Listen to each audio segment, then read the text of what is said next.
tout le monde, ce mois-ci je vais vous présenter un article suite à une mauvaise expérience.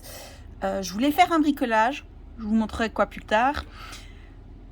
Pour ce bricolage-là, j'avais besoin de carton et de mon cutter pour faire des formes. Sauf que je me suis arraché les cheveux. Quand je découpe avec mon cutter, j'ai la lame qui sortait tout le temps. Pourquoi? Parce que quand j'utilise mon cutter, j'ai tendance à faire des rotations du poignet. Et ça se dévisse ici, exactement. Et quand ça se dévisse, bah, la lame, elle sort toute seule. Et c'est assez chiant parce que du coup, tous les traits, en fait, j'étais obligée de renfoncer la lame et revisser. Et j'étais en train de péter un plomb. Alors du coup, je me suis dit, est-ce qu'il n'existe pas un cutter qui ne se visse pas, là en tout cas, ou la lame, je sais pas, il me fallait un truc pour vraiment, c'était en train de me faire péter une case. Du coup, j'ai prévu de prendre le cutter de chez Cricut. Pourquoi celui de chez Cricut? Pas tout simplement parce qu'en fait, déjà, on ne touche pas la lame quand on la remplace, ce que je trouve vraiment génial pour éviter de se couper. Et il y a un système de verrouillage de la lame qui se trouve au-dessus, ce que je trouve beaucoup plus intéressant pour moi, sachant que je pourrais faire vraiment tous les mouvements de poignet que je veux et ça ne se dévissera pas. Donc on va le tester tout de suite. Je ne l'ai pas encore ouvert, je vous ai vraiment attendu. J'arrive à l'ouvrir. Moi, c'est dur. Ah, on risque pas de le revoler. Hein.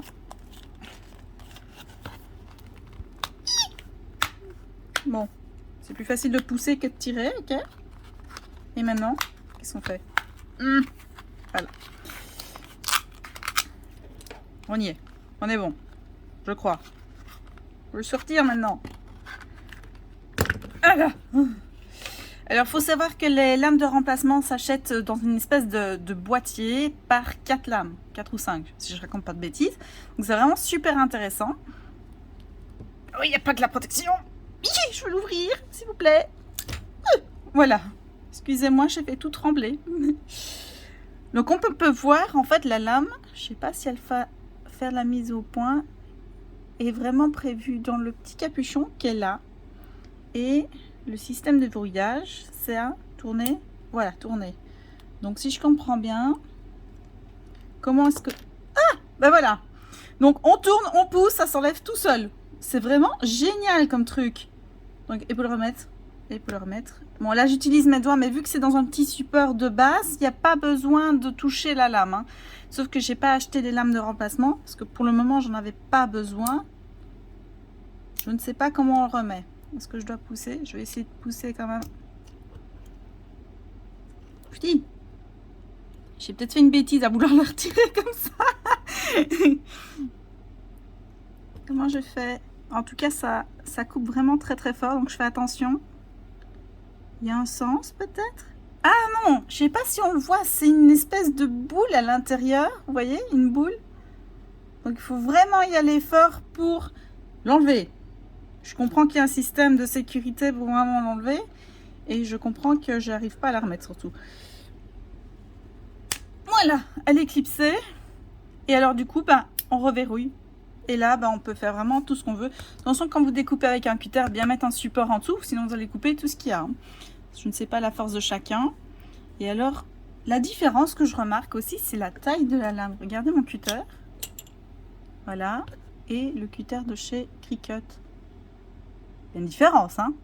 Et même niveau prise en main, je trouve que c'est vraiment génial parce que du fait qu'il y a un caoutchouc ici, ben, les doigts ils ne glissent pas tout simplement. Donc, je sais pas, hein, qu'est-ce qu'on peut faire? Un arc de cercle? On fait ça?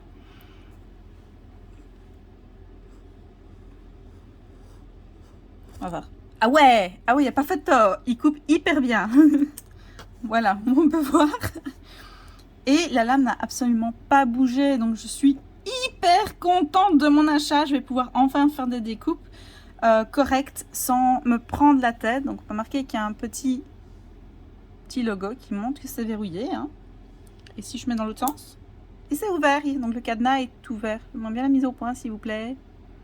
Il veut pas. Non, il veut pas. Bon, bah tant pis. Et donc là, on voit clairement c'est ouvert et là, c'est verrouillé. C'est génial.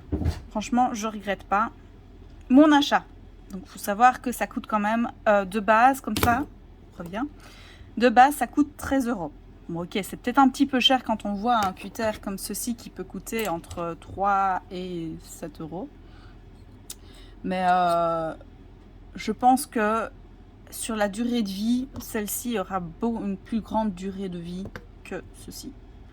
Voilà, j'espère que c'était une petite vidéo très très courte, hein. Il y a une deuxième qui va suivre pour, j'en dis pas plus, vous aurez la surprise, qui sera fin du mois. Donc voilà, je vous fais plein de bisous bisous.